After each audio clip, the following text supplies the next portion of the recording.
Welcome to Author Intelligence, where writing meets innovation. Hosted by authors Elizabeth Ann West and Stacy Anderson of the Future Fiction Academy, we explore writing and publishing with AI assistance. Hey, Stacy. Hey, Elizabeth. Welcome back. How are you today? Yeah. Oh, I'm still just giggling over our episode title. So this episode is No Matter What He Says, Size Matters. Yes, he being AI, by the way. Yes. Because other than Curie and Ada, we have not had any models named with female names really at the foundational level. So, and if you have no idea what I'm talking about, don't worry. We're going to give you like a crash course in the history of the AIs real fast. And we're going to talk about context windows and max outputs. Starting with that, what is the difference between a context window and max output, would you say? So this topic is really like the hardest thing, I think, for authors to wrap their brains around, because when you first learn about AI as an author, you're like, tell me the tool I can throw my book into and it will do XYZ task, whether that's like, it'll just one click make me a story Bible, or it'll one click make me a sequel, and the problem to explain to them is that these models really have only recently been able to even process documents the size of a novel. Like that's within the last year. So a context window, all of these are in tokens, by the way. And for those of you listening, our great old conversion rate of tokens to words, you want to say it, 1,000 tokens? 1,000 tokens is about 750 words. So yes. Just multiply by 3/4. Yep. So every time we say like, 100K tokens or 100K tokens, we're talking in tokens, which is, like Stacy says, and like we say, it's about 750 words to 1,000 tokens. This is really hard to wrap your brain around. We have a lot of math today, but don't worry. We're going to tell you what it means. We'll go slow. Yes. And we're going to provide our numbers and stuff so you can check our work, or you can just take our word for it. But we've been working with this for years now, so we're hoping to demystify. But back to a context window. So a context window is the max amount of tokens that an AI can hold on to and say like a conversation or one single prompt being sent to it. So it's the combination of the prompt plus the output of what the AI responds back.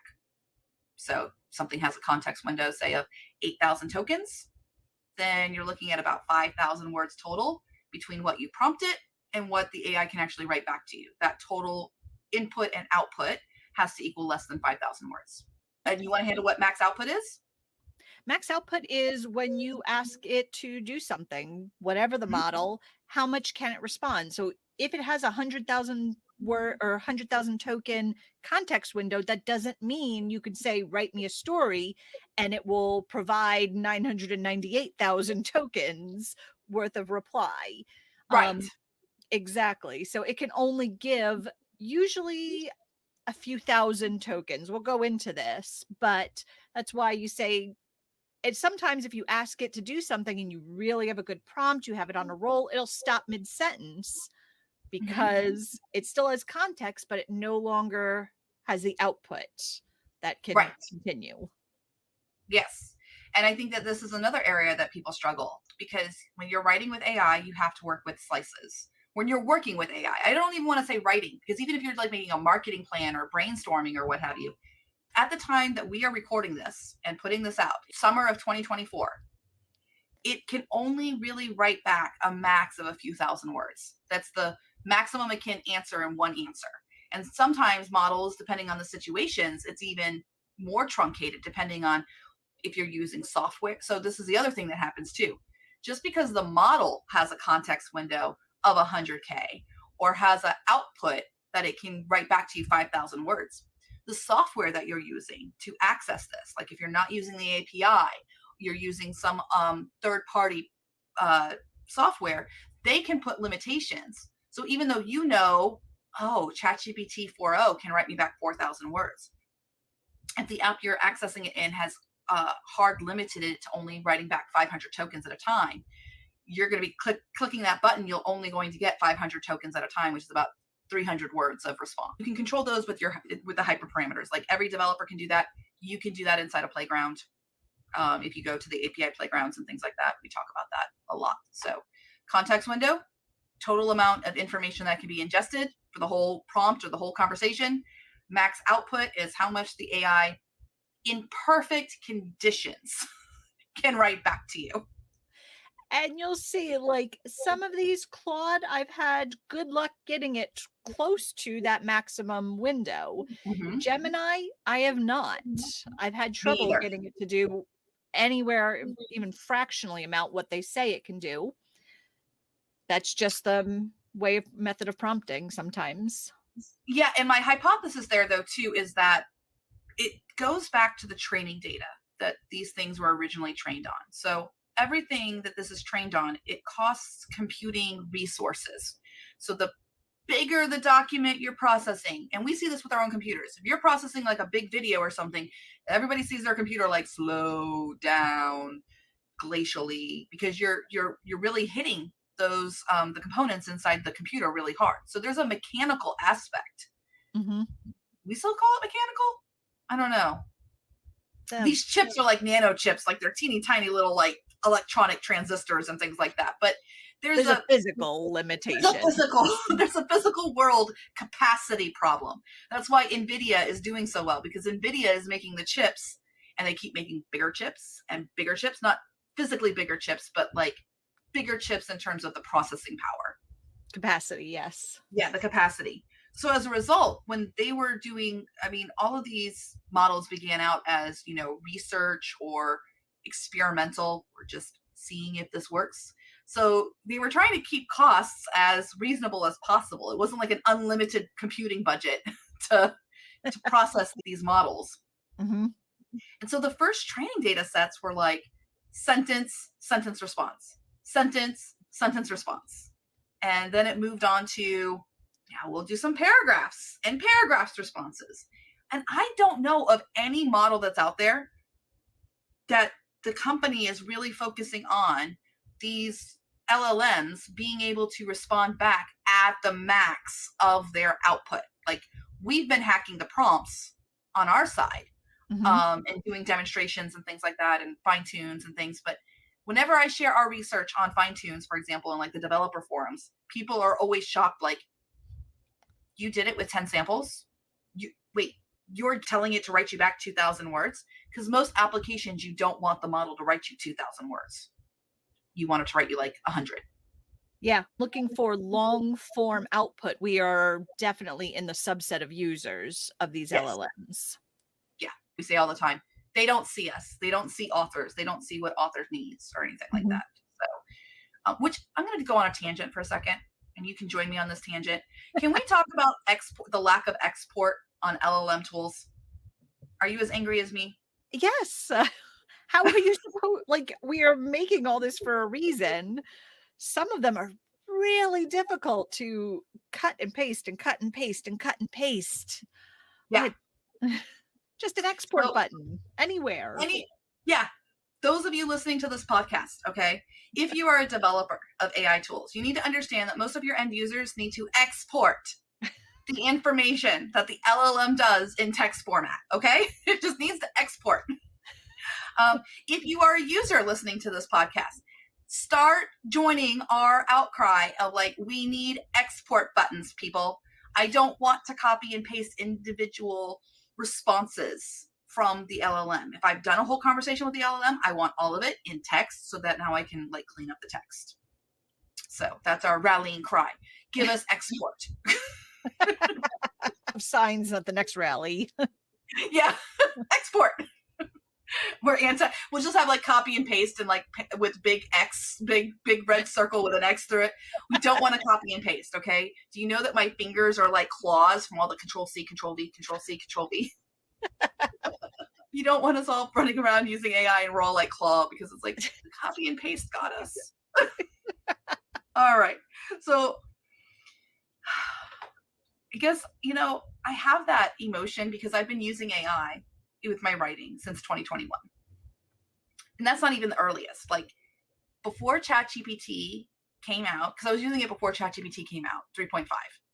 A lot of people's worlds changed when in 2022 in November, ChatGPT released 3.5, came out to the world. And everyone's like, ooh, shiny. And some of us, not many, were using DaVinci 3, usually through software like Sudowrite, or using the API, using, very rudimentary tools to Mhm. access the models before 3.5. So I will admit that I have a little bit of a chip on my shoulder. I've turned a little bit into like those older, like the stereotypes of older people, like, you kids don't know how good you've got it. You don't have to suffer anymore. Yes, I remember back when we couldn't get API keys to half of these things. I remember being Yeah. on wait lists and having to hack Slack to get Claude, and Yeah, I got access to Claude pretty early, and I remember sharing it with people and being like, "Claude's my boyfriend," but Claude didn't have public access to anyone. And then about a month later, he came on Slack, and we were doing that. And it took months of advocating for API keys before Anthropic, who runs Claude, finally made API keys available to everyone. But their original system to get an API key, y'all gonna laugh. You had to write an email. You had to send an email to an actual person. Then they would send you a contract that you had to sign through DocuSign about the terms and conditions. Yeah, it was very manual for the people who got, and that was like for the first year, I would say, because we didn't get API keys until winter of last year in 2023. So it, I don't think Anthropic did not. I think they underestimated the desire for their models, and so they were caught off guard about scaling for the API Mhm. access. Is what I think happened. So they don't have that problem anymore, though. So anyway, 2022 we get 3.5, and 3.5 I think really started the context window war. Or, well, it didn't start the wars because there was nobody else yet really big models. People were still in experimental mode. But 3.5, prior to 3.5 in November 2022, we had 2,000 tokens of context, and that was it. That had to match, and the output max, there wasn't even such a thing. It really could just like write 200 tokens back. That's what it could do, about 250. And then 3.5 hit, and we could get 4,000 tokens of context, and it could write you 2,000 tokens of output, so 1,500 words. But getting it to do that was a miracle. Yeah, and that's why It at that time, I remember, there was no write this scene, write this chapter, it was write this beat of this scene, now write the Yeah, next beat, and that's when you really had to break it down to get it to follow, and the context window being small, it didn't you could lose the context of what you had written previously, so you had to constantly remind it of what you had done and what you were doing. yeah, and you had to be like crafty about it. You had to really think. You had to really summarize the important bits. You only had 4,000 tokens to play with total, so you only have 3,000 words, and that had to be all information you wanted to say about the scene, all information about your characters, all information about your outline, like what's going to happen next, and then you had to leave enough space for it to write back to you. And you had to think about this like really strategically. So we could really only work on one scene at a time. It was really heavy on us that we had to keep the narrative logic. I would always say it's your job to keep the narrative logic. I would say just now this year, recently, we have been able to pass off some of the narrative logic responsibility to the AI. Like it's finally able to kind of keep some narrative logic on its own because of the context windows being bigger.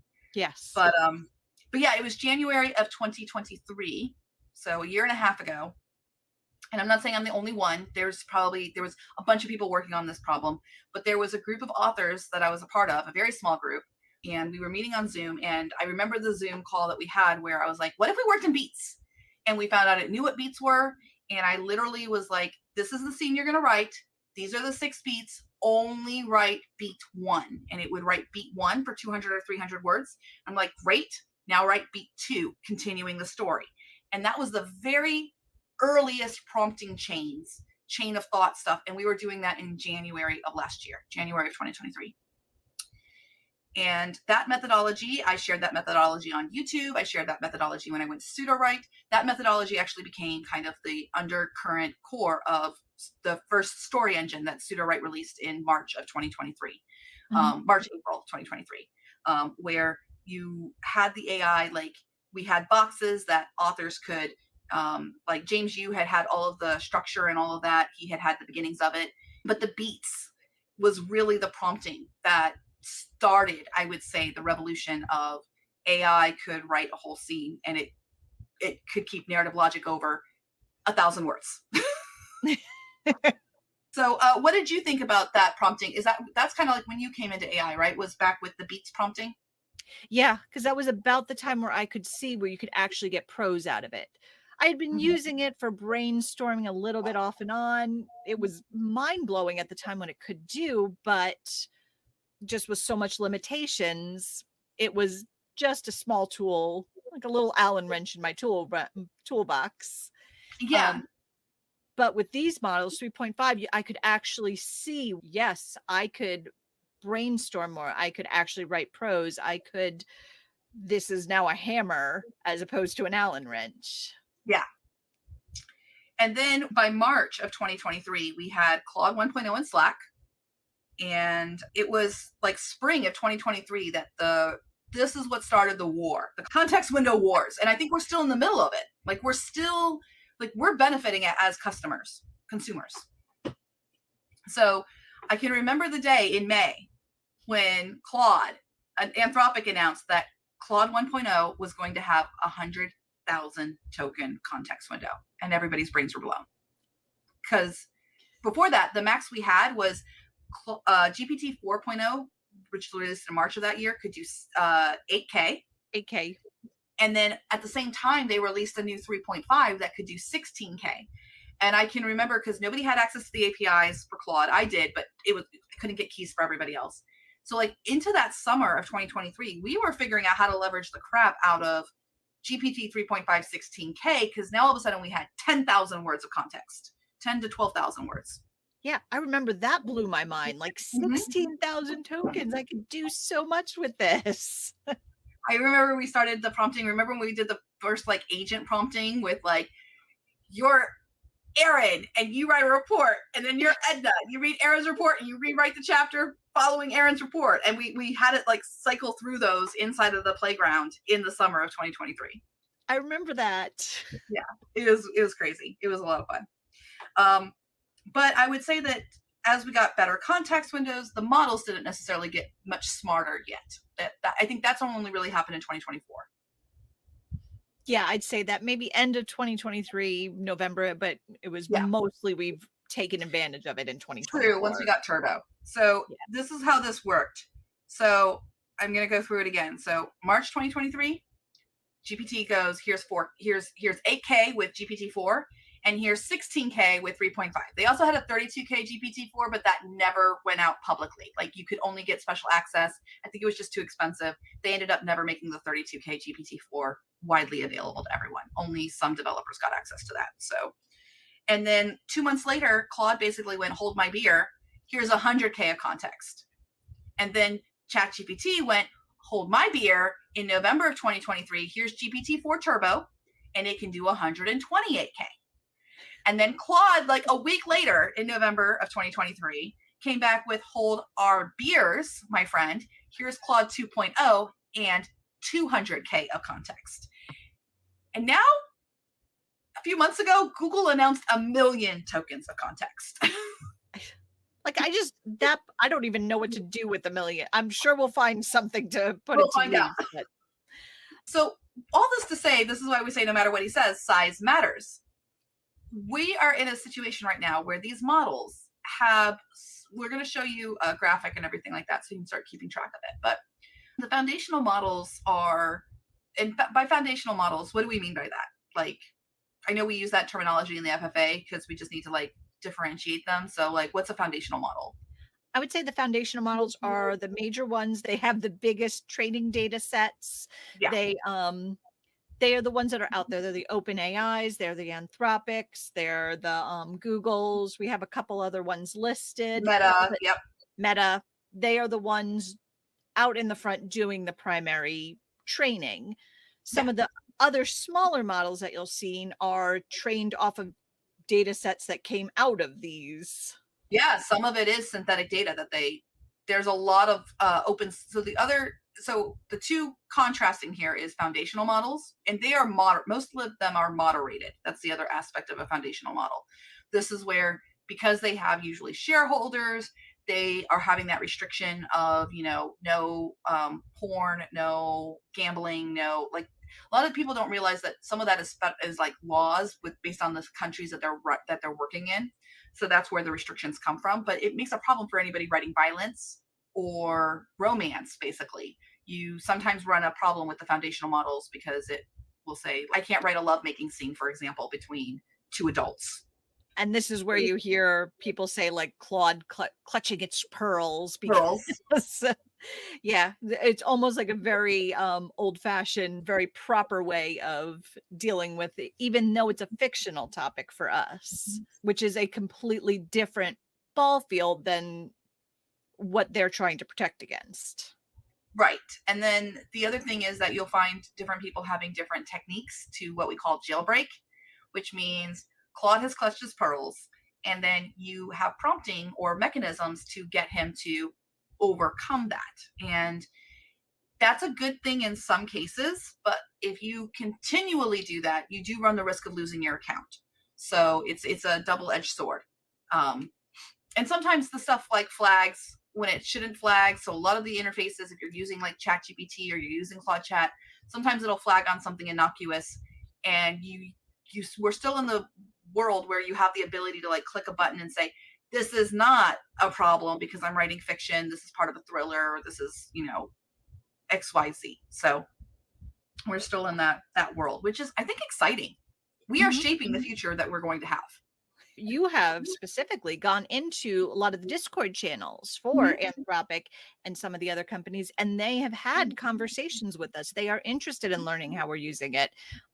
Hopefully, this day will never come, but I can see a day when they are big enough they are no longer interested in that or not taking feedback as actively as they are right now. But we do have a say in the shaping.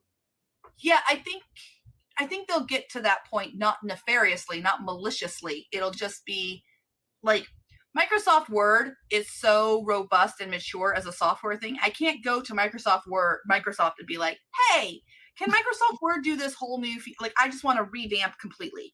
We're still in like the early beta stages of a lot of these tools and the tooling of it. So they are listening to us. I think in a few years they're not going to, just not because they don't want to, but because they'll be too far down the roadmap, their production roadmap, to make major changes based on like their overall strategies and such. Yeah. But we're still in experimental mode. Going back to the wars, it reminds me of the wars that we had in the 90s on personal computers. But I can remember, and also like modems too. It was like I watched modems constantly get bigger and bigger and bigger, faster, faster, faster. Mhm. Computers. I can remember the RAM wars. It was like now we're at 1 gigabyte of RAM. Ooh, 2 gigabytes of RAM, 4 gigabytes. And actually, I remember a lot earlier than that. I remember like the 512 and the 256 and the yeah. And so technically, the tokens are those wackadoo numbers. So like when we say something has a 4,000 token context window, it's actually 4,096. And I remember why. It's like magnitudes of the number two. Isn't that right? Like it's 2, 8. But for the sake of this podcast, we're just going to round to the nearest penny, sometimes fractions of pennies, but to the nearest penny and to the nearest thousand. That's what we're going to do. So it's Functionally, 490. it's the Yeah. same. Yeah. So if you come into the contents and you're like, it is not 4,000 tokens, it is 4,096. I'm going to say, yeah, but functionally it's 4K. Yeah. It's easier to say 4K than 4,096 or 8,000. 112 or whatever it is. So 2024, we didn't see the models. I mean, other than Google doing the smackdown of like, I have a million token context. I would say that, we're starting to see strategies change on these foundational models. Like some of them are like, okay, we're making a longer term plan. So for example, ChatGPT just did a big announcement in March of this year. I know we watched it all together. Do you want to talk a little bit about like how the direction that ChatGPT OpenAI specifically seems to be going? Yeah. So we had GPT-4 Turbo up to that point was the Mhm. newest model. And then GPT-4o, which stands for 4 Omni. I don't know why that's very confusing to me, but It is. 4o for Omni was the newest model. It didn't have an appreciable change over context window Nope. speed. It is smarter or better, has more training data, Mhm. but again, it wasn't a huge leap. The leap was in the interface. So Mhm. now there's voice, text to voice, voice input. There's the cross platform, both iPhone and Android. We did this in our last episode. the app. So it is more of making it usable for someone rather than having all these big numbers explode. It's the user interfaces that are improving at this point, I believe. I think so. I think these foundational models are starting to realize, okay, one of us has to decide to be the most accessible to users, which I think OpenAI is going for that. Mhm. With the ChatGPT is now free for all. It's always had a free component, and all of them now have a free component because of ChatGPT. I think they really started that first. Like you can use it for free, but now like GPT-4 is available for free. Omni's available. Like they're making their bestest models available for free, and Anthropic copied that or followed suit. It may have been their plan all along. I don't know. All of this stuff released like a few months from each other. Corporations we know take a long time to plan things out. But I really do think that OpenAI is going for we are going to be in every device. We are going to be the Microsoft, to the point that Microsoft owns a very significant percentage of OpenAI.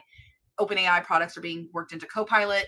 OpenAI products are also going to be worked into Apple Intelligence, which we know was just announced, where come next year with the new operating systems, a lot of us are going to want to update our iPhones and our anything to actually an Apple specific chip, like an M1 or an M2 chip, so that you have OpenAI just built into your operating system. That's a huge leap to me. Yes. Just it is literally everywhere now, or it will become everywhere very soon in the near future. Yeah, and I would say outside of very specific commercial production applications, 128K context window, 128,000 tokens. That's 100,000 words. I would say that probably fulfills 99.9% of end user applications, end user usage of the AI, that Yeah. it's going to cover most of the tasks.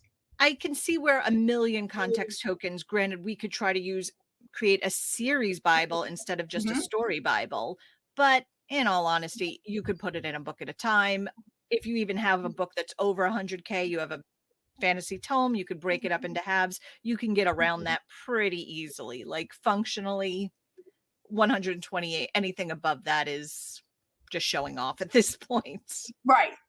And I think Google is going for, we are the biggest, highest, like for production, for like commercial applications. I could see businesses needing to always hit a million context, especially like if you're talking about government documentation, legal applications, like really big models that need to access a lot of information at one time, heavier processing, those kinds of things. I think that that's the direction that Google is going after, because Google has, more the developer console aspect of it, and they're really going after. And they're also innovating this brand new thing that just came out with context, and it matters to context window, context caching, and it's brand new, like brand spanking new, couple of weeks. I haven't even played with it yet, but it's going to allow us, from reading the documentation that I've read, we mega prompt, right? Like we've moved on from beats to we mega prompt. We basically go, here's everything about the story, like 9 to 10,000 words of like character lists, setting lists, and outlines and story world. And then we're like, here's the story so far. So that could be 20 or 30,000 words of everything. That's your mega prompt. So your mega prompt is like 40,000 words or whatever. In the new Google world, when you submit that once, it will store it. It's almost like a combination between RAG, retrieval augmented generation, and just regular LLMs. It's going to store that, and you won't have to keep paying for it. So, like, you send it once, and it doesn't keep incrementally adding to your cost per prompt run. It almost sounds like a user prompt or the user on steroids. Yes. And we did that in our last episode or the episode before that as well. I believe 2 episodes ago we did that. We showed how you can put information in the user prompt and it's carried through all the prompts. Yep. But that did charge you each time because it was still part of the prompt.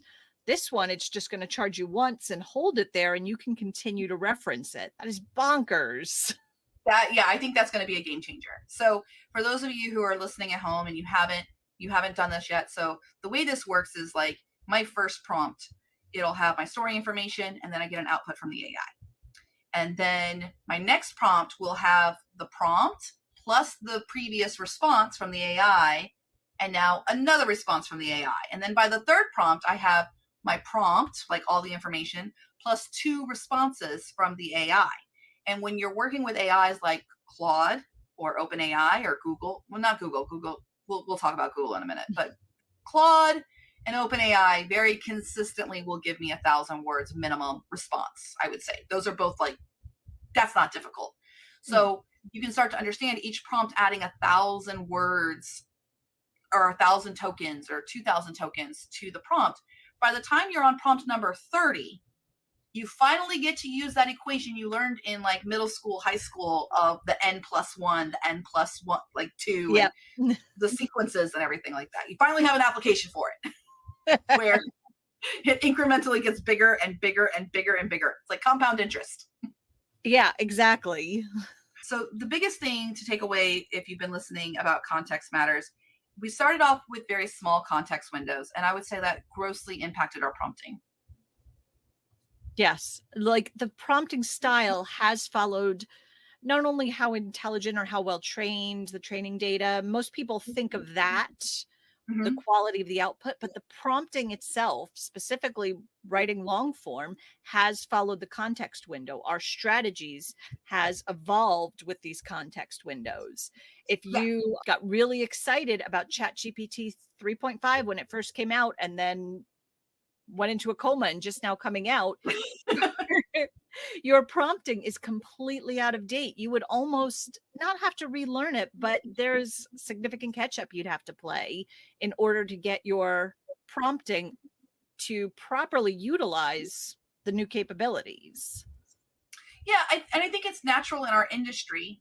We don't have comas necessarily, thank goodness. Not all of us are falling into comas, but it's a good metaphor for when you're on deadline.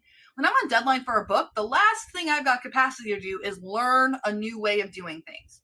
So if somebody's taking, a couple of months to write a book or whatever long it takes them, I think sometimes we're seeing in our industry authors, even the ones who are AI positive and AI enhanced and stuff, they learn one way of doing it. They're comfortable and they don't necessarily change once they finish that book. And I get the frustration. It's like, why should I have to relearn how to do this every single time? But some of us don't remember or weren't in the industry. Like I can remember when Word went cloud and Word like changed all the menus and everything like that, and everybody lost their minds. We're still in that. We're in that decade, guys. We're in the decade of, yes, the AI is going to change every 3 to 6 months. The methodologies are going to change every 3 to 6 months. And you have a choice to make.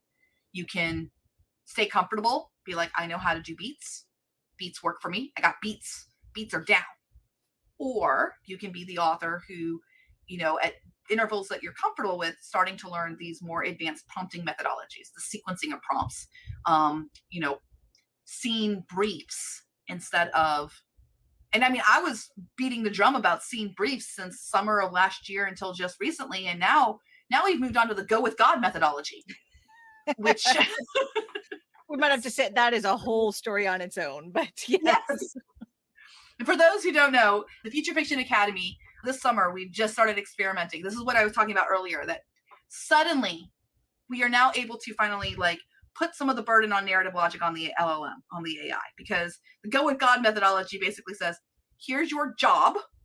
Mm-hmm. And I say this because on the Future Fiction Academy YouTube channel, there is the 3.5 sonnet preview when 3.5 sonnet came out earlier this week that we're recording this podcast or whatever. I shared that prompting and Stacy's like, are you sure you want this on YouTube? And I was like, yeah, no big deal. I'm just going to do one chapter. And then I realized, oh no, I just shared the whole. So the prompting mechanism of Go with God is you basically tell the AI its end goal. Like you have to do all of this, and these are the different tasks you're allowed to do. And then you just basically clicking the button and go, keep going. And it'll ask questions and it'll answer itself. It'll be like, would you like for me to continue with scene 2? And then the next prompt will be like, yes, I would like you to continue with scene 2. Here's how you. My favorite is when it'll revise itself as well, and then it'll start complimenting itself on what a good job it did. Congratulations. Oh, well, thank you. I couldn't have done it without your help. And Claude, unfortunately, Claude right now, as of we're releasing this, it'll probably be fixed in the next couple of weeks. So don't hold this, but it's just comical. Right now, Claude will get into a loop on that where he's like, great job. Thanks. I know it's a great job. Great job. I know. Thanks. It'll like lose it's hey, you're supposed to be writing a book right now. Go back, get back to it. Get back to your job. Stop just Yeah. telling yourself how good you are. Yeah. But I mean, we now have the capabilities with this Go with God methodology to run 30 prompts at a time and just click the button, let it go. And then you come back and it has done 34,000 words and it's keeping narrative logic. And then we started inserting like revision prompts and stuff. So we have the ability to be like, I can do 3 or 4 30 prompt sequences and get it just to like go. But it does give you a lot of words that then you have to go through. So it's not perfect of a methodology. We're still working on it. This is part of our experimental research. And I think the idea of a book machine scares a lot of people. Yeah, there is always still a human element that will never Mhm. ever be taken out, or that I can see, or at least in the very long-term future.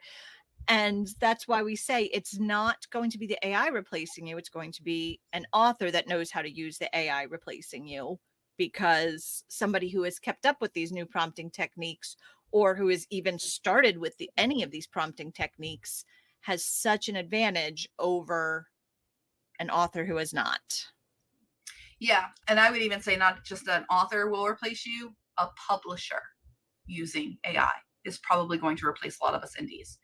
I don't know when TradPub is going to get it and click, but we're already seeing the indications there that they're using AI for translations, they're using AI for audiobooks, they're using AI for marketing, and they have talked about this. And then just recently there has been news articles about them saying about using AI for the writing instead of a ghostwriter, where they would usually use a ghostwriter for like celebrity books. Now they can leverage AI. And I'm going, guys, it's not everyone. It's not that far of a leap.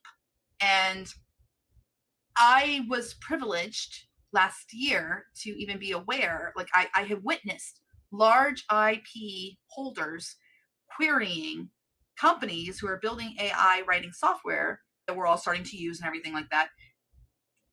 Big IP holders have approached different AI developers to ask, can you make me software to just give you a good example? I'm not going to say which company it was, but there's a very big hit TV show that they thought that they could use AI to leverage into like a daily puzzle for people to solve with, like, so basically taking the hit TV show, can I feed all the scripts and all the information of this hit TV show that's been going on for a really long time?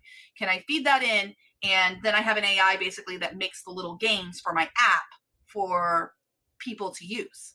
Mhm. When it gets to those capabilities, which I don't think is very far around the corner, that's cutting the jobs of hundreds of people.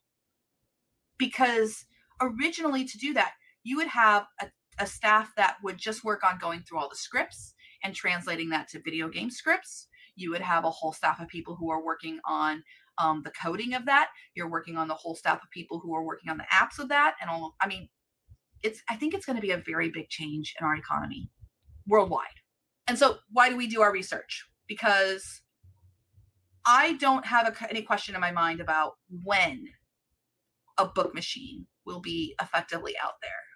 So I don't question that. So then my next step, logically, that I went to personally was I want to figure it out and I want to share my knowledge with as many authors as I can. So at least I can help stave off their extinction for maybe another half a decade or a decade. Or if we can innovate and figure, like if we have the technology and the knowledge, we can innovate in a way that the big corporations can't. Yeah, we don't want this locked up behind major publishing companies. And Right. it's a reverse of the 2011, 2012 time, when instead of it Yes. being open to all, it's going to close back up again. Yeah. And I think that that's been a fear this whole time for those of us who are indies, and especially for authors who were trad and then went indie or they're hybrid or whatever. They know how big corporations do have the ability to lobby, get laws passed, get restrictions passed to basically further their aims. And that's Mhm. not just in the US, that's like worldwide. Like, so it's always a threat, but it's also like it's a catch-22. We do need these big corporations. Like Amazon is selling my books. The majority of my income on books comes from Amazon and Apple and these bigger companies that, provide the distribution. So I don't want to sound like I'm a like total Marxist socialist here that I'm like, no corporations. I mean, big corporations are providing the AI. It's just, I think this is going to be a tricky decade to navigate. And if we're all working together and helping each other, I think that that's going to help. Yeah, exactly. Putting our head in the sand is not going to further anything. Yeah. Okay. So we've gone over basically the history of the context wars. We're still in the middle of the context wars. Size matters, no matter what he says. Size matters. So again, we hope that you walk away from this very technical conversation with just a couple of takeaways. And that is, a lot of models are saying, I have 1 million token context, I have 128K context. That means that's how much it can read. It's not how much it can write to you. It can't write 100,000 tokens response yet. Another good takeaway, do you have a takeaway that you want them to walk away with too? The output tokens, just knowing that both the output limit and functionally what you tend to get. The one is well documented, the output limit.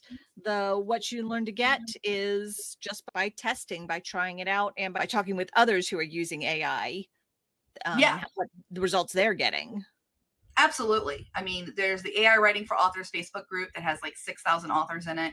We are starting to make these safe spaces that authors can talk about, whether you're using it for brainstorming or marketing or, reader magnets or writing or whatever you're doing or editing.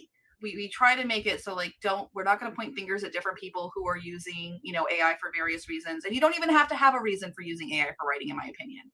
It's here. We can't stop it.